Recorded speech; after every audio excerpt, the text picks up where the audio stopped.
Hello, my dear students. Good morning to one and all. So, students, as you know that after first periodic assessment, this is the second period. Okay. Yesterday we have seen some initial portion of this lesson. Means lesson number 7 जो हम start किए थे कल बेटा. इसका जो initial mean शुरुआत का जो पोर्शन है, what is the topography. Okay. So that concept I have defined yesterday. So today the further portion of this lesson I am going to explain here in this period. Okay. So before starting this portion or content, just I am requesting to all the students who are watching this video, please open your textbook. ठीक है, आपको अपना text book open करना है और जो भी content यहाँ पर एक्सप्लेन करने जा रहे हैं बेटा, उसे आपको मैच करना है, देखना है, समझना है. Clear? Because in your textbook there are a beautiful and very attractive images are given there. Images are, we can say, pictures. Okay. So by observing that pictures you can understand very well. Okay. And that's why just concentrate there and look at the video also and try to understand. Okay. So students, now our nation India lesson number 7 is going on, and topography means actually the concept. Actually this is the concept related with the physical features of a particular area. ठीक है ना, किसी क्षेत्र का जो physical features होता है या फिर फिजिकल उस क्षेत्र की विशेषताएं होती है, उसे टोपोग्राफी कहा जाता है. ठीक है ना. So the arrangement of physical features of an area. ठीक है ना, किसी एरिया का फिजिकल फीचर्स का एक सीक्वेंशियली अरेंजमेंट, उसे हम टोपोग्राफी कहते हैं. क्लियर? ये चीज आपको ध्यान में रखना है. So that is the concept of topography. Now physical features में क्या क्या है, तो हाँ, उस क्षेत्र में जो मृदा या फिर लैंड पाई जाती है वो किस प्रकार की, फॉरेस्ट है, नेचुरल रिसोर्सेज कौन कौन सी है, their population and etcetera etcetera. Okay. So these are the contents और factors of physical features, means the factors of topography. Clear? Now after that with the help of the textbook, just I am going to explain here the further portion. Now here actually it stretches from Kashmir in the north and Kanyakumari in the south and Arunachal Pradesh at the eastern and the desert of Kutch in the west. Okay. So actually what is it is defined or denoting the physical features of India. Okay. तो यहाँ की जो main city है, main direction है north east, waste, south, तो उस area में कौन सी जो शहर है लगा हुआ है, तो उस डायरेक्शन के हिसाब से उसका स्केच करके आपको फिजिकल फीचर्स इस लाइन के माध्यम से दर्शाया गया है, बताया गया है. ठीक है. अभी उससे रिलेटेड कुछ एरोस है यहाँ पे पॉइंट्स दिए हैं बेटा, उसको हम समझते हैं. जैसे फर्स्ट दिया है, India is the second largest country. ठीक है ना. जैसे आपको पता है India is the one of the largest country, is counted as number 7. Okay. Means दुनिया की 7वीं एक सबसे बड़ी कंट्री मानी जाती है इंडिया को. ठीक है. Then it's covers an area about 3.28 million square kilometre. Okay. वो ये जो हमारा देश है, ठीक है, I am talking about India, वो कितना एरिया कवर करता है. ठीक है. तो सेकंड पॉइंट में दिया है, it covers an area about 3.28 million square kilometre. ठीक है ना.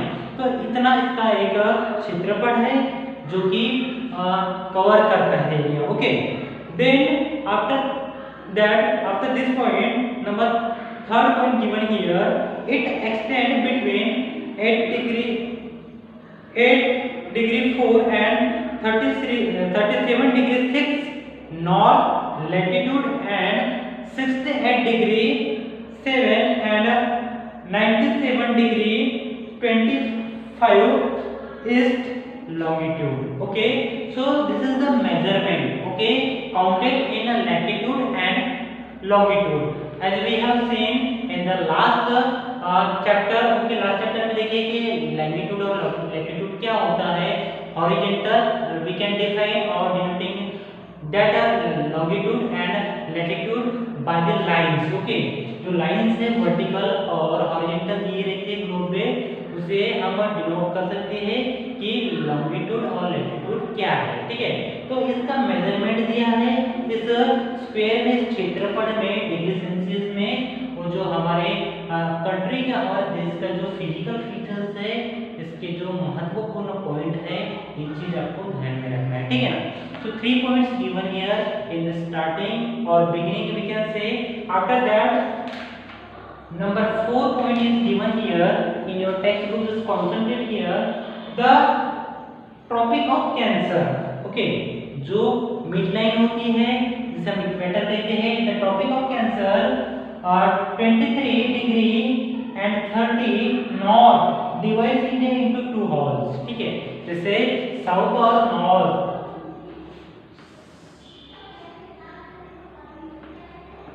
ठीक है ना, मीन्स इंडिया को क्या करता है, तो हॉल्स में उसको डिवाइड करता है, मीन्स बंटवारा करता है। So the tropic of cancer 23 degree north divide into 2, ठीक है ना, मीन्स 23 डिग्री और 30 डिग्री जो है नॉर्थ में डिवाइड करता है इनटू 2 हॉल्स। ओके, 2 हॉल्स में इसे डिवाइड किया जाता है। This is also a feature. Okay, then after that number 4 point given here in your textbook, the total length of coastline, जो हमारे देश को एक समुद्र किनारा लगा हुआ है, कोस्टलाइन एरिया, ठीक है ना, समुद्र के किनारे जो लोग रहते हैं उसे कोस्टलाइन, कोस्ट पीपल कहते हैं। ठीक है, तो वो जो एरिया लगा हुआ है उसका मेजरमेंट है, उसका जो स्क्वायर है वो कितना है, 7517 kilometre. Okay, so this is the coastline area और लेंथ ऑफ आवर कंट्री। ठीक है, हमारी कंट्री का जो कोस्टलाइन की जो लेंथ है, उसकी जो लंबाई है वो कितनी है, 7517 kilometre. Clear? Then the last point given here related to this country, so India currently has the second largest population in the world. जैसे आपको पता है कि चाइना के बाद नंबर 2 की कंट्री है इंडिया, एशिया में सबसे लार्जेस्ट कंट्री मानी जाती है। तो means it has a largest population, ठीक है ना, मींस सबसे ज्यादा पॉपुलेशन हमारे देश की है। ठीक है, after this China. Then in 2017 की बात है, the estimated total population in India amounted to approximately 1.32 billion people। ठीक है ना, जैसे 2017 की जो जनगणना हुई है, ठीक है ना, तो उस जनगणना का जो आंकड़ा है बेटा, ठीक है ना, वो क्या बताता है कि इंडिया की जो पॉपुलेशन है, जनसंख्या जो है, आबादी जो इंडिया की वो कितनी है कि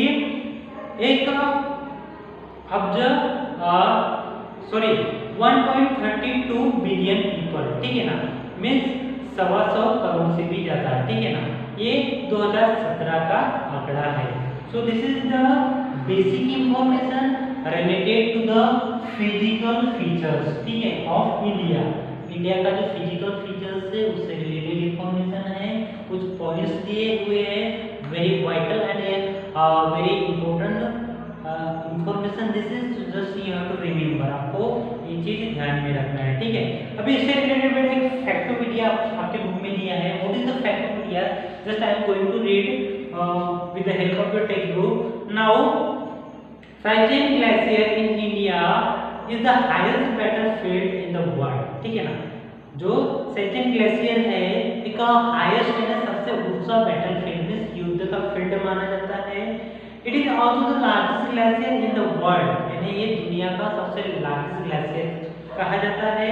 सो that is the fact you have to store in your memory और माइंड। आपको अपने मेमोरी में स्टोर करके रखना है। ठीक है, so the word apart from those found in Arctic और एंटार्क्टिका। ठीक है, ये जो वर्ड है where it is found in Arctic और अंटार्कटिका, ये जो फील्ड है आर्कटिक या फिर अंटार्कटिका सेक्टर में जनरली दिखाई देता है। Okay, so that is the information for your GK, आपके जीके की इंफॉर्मेशन है, इसको आपको अपने माइंड में स्टोर करना है।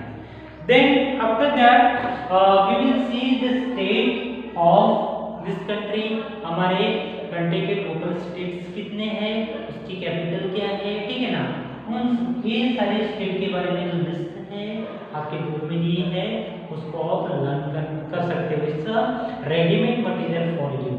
Then UT, UT means union territories. Okay, so states and UTs are given here in your textbook, so I will not write on the board because the material you have also, okay, आपके पास भी materials available है already, this is given here in this textbook, so just you have to remember, आपको याद करना है।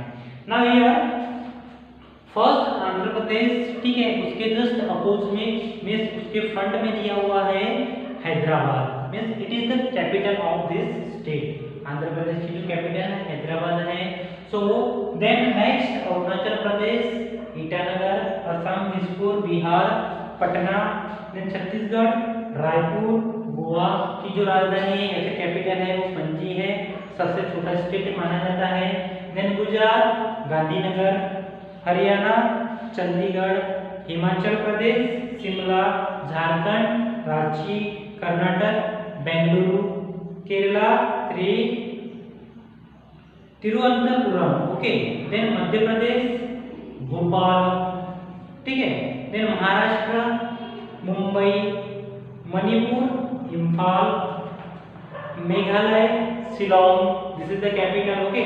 Mizoram, Aizawl, Nagaland, Kohima, then Orissa, Bhubaneswar, Punjab की जो राजधानी है चंडीगढ़, राजस्थान, जयपुर, सिक्किम, गंगटोक, तमिलनाडु, चेन्नई, तेलंगाना, हैदराबाद, ठीक है। Then Tripura, Agartala, Uttarakhand, Dehradun, Uttar Pradesh, Lucknow, and last west Bengal, the capital is Kolkata, okay. So these are the states with their capital. ये क्या है, स्टेट की लिस्ट है जो कि आपके टेक्स्ट बुक में भी प्रिंटेड है, आप उसे लर्न करिए, ठीक है ना। So these are the state and its the capital. Now here is the pair and share one activity, just you have to notice, आपको नोटिस करना है इसके ऊपर। So each state has its own capital. जैसे आपको पता है, हमने अभी भी जिस रिसेंटली देखे, हर स्टेट की अलग अलग उसकी एक क्या है, एक राजधानी है, कैपिटल है, ठीक है। But state of Punjab and Haryana, देखो आपको ध्यान में रखना है, पंजाब और Haryana, the state of Punjab and Haryana share a common capital. तो दोनों में एक ही कैपिटल उसमें बटी हुई है and it is the Chandigarh, okay. So Punjab and Haryana is the capital is Chandigarh, so share a common capital Chandigarh. Find out why, ऐसा क्यों। तो इस जो फैक्टोपीडिया है आपको पता करना है, ठीक है। The reason, what is the reason behind that topic, इसके पीछे कौन सा रीजन है, आपको फैक्टोपीडिया और फाइंड आउट कर मुझे क्या करना है, एसएमएस करना है, मुझे सेंड करना है, okay. So that activity is provided for you, is given to you, okay. Then we will see the next point is union territories. So total 28 state just I have read out, ठीक है ना। मैंने अभी अभी जो read out किए हैं 28 state हैं with their capitals, okay. So all the states and list is given in your textbook, just you have to remember. Then we will see after that the UT. UT means union territories. इसको हम केंद्र शासित प्रदेश भी कहते हैं। अभी केंद्र शासित प्रदेश से क्यों कहा जाता है, क्योंकि जनरली ऐसे प्रदेश होते हैं जहां केंद्र की सत्ता चलती है, सत्ता या फिर सरकार, ठीक है ना। जैसे केंद्र में हर स्टेट का एक सीएम होता है, चीफ मिनिस्टर होता है, तो वो क्या करते हैं कि अपने स्टेट के हिसाब से बॉडी उठाते हैं, कैबिनेट में बैठती है और इस हिसाब से उनको रिस्पॉन्सिबिलिटी प्रोवाइड की जाती है, अलग अलग खाते वाटप उनके होते हैं। लेकिन यूटी में जो यूनियन टेरिटरीज है इसमें केंद्र की सरकार चलती है, ठीक है ना। तो वहाँ मुख्यमंत्री शासन नहीं रहता, वहाँ केंद्र की सेंट्रल गवर्नमेंट की सरकार चलती है। यहाँ जो भी स्कीम्स इम्प्लीमेंट की जाती है या फिर जो भी प्रोग्राम लेना है, कोई क्षेत्र का विकास करना है, तो उसके संदर्भ में उससे रिलेटेड वो जो डिसीजंस है, उसके जो निर्णय है वो उसका निर्णय लेने का अधिकार या फिर अथॉरिटी किसको होती है, केंद्र सरकार को होती है, ठीक है ना। तो सच रीजन और प्रदेश जिसे हम कहते हैं, इन प्रदेशों को यूनियन टेरिटरीज या फिर केंद्र शासित प्रदेश कहा जाता है। क्लियर। अभी इसमें जैसे जम्मू और कश्मीर की बात करते हैं, इसके पहले जम्मू और कश्मीर जो है बेटा उसका एक मुख्यमंत्री होता था, लेकिन अभी क्या है कि वहाँ मुख्यमंत्री शासन अभी सरकार ने बंद कर ली है और वहाँ पे प्रधानमंत्री शासन लागू कर दिया, ठीक है ना। तो ऐसे ही यूनियन टेरिटरीज के बारे में आज हम इस लिस्ट के माध्यम से देखेंगे। So first given here Andaman and Nicobar island. Okay, तो फर्स्ट जो दिया है इसमें Andaman and Nicobar island.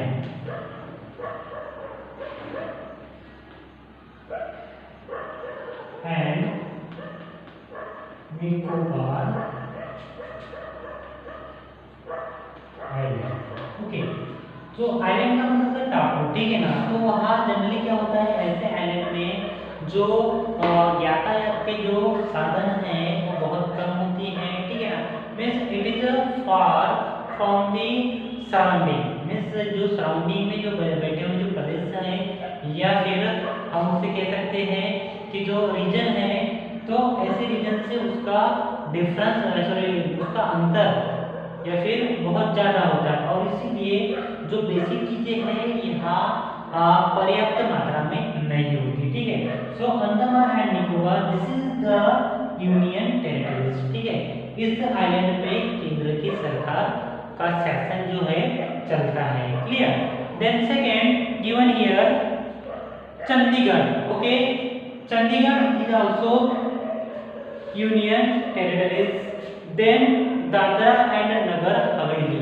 Number 3 given here Dadra या फिर दादर हम उसे कहते हैं, Dadar and Nagar Haveli also given in your text book. Then Daman and Diu. Okay, number 3 given here first completed Andaman and Nicobar Island, then Chandigarh. Okay,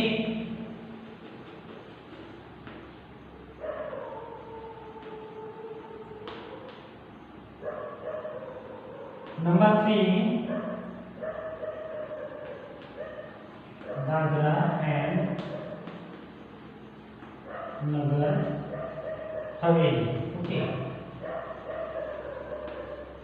then number 4 given here Daman and Diu. Daman and Diu. Okay, then next given here the government of NCT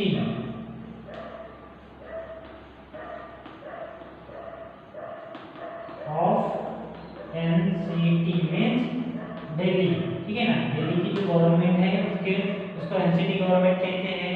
then Lakshadweep,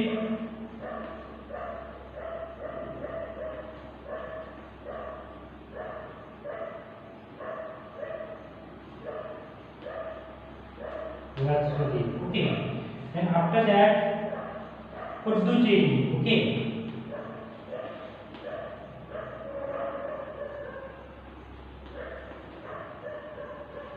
Puducherry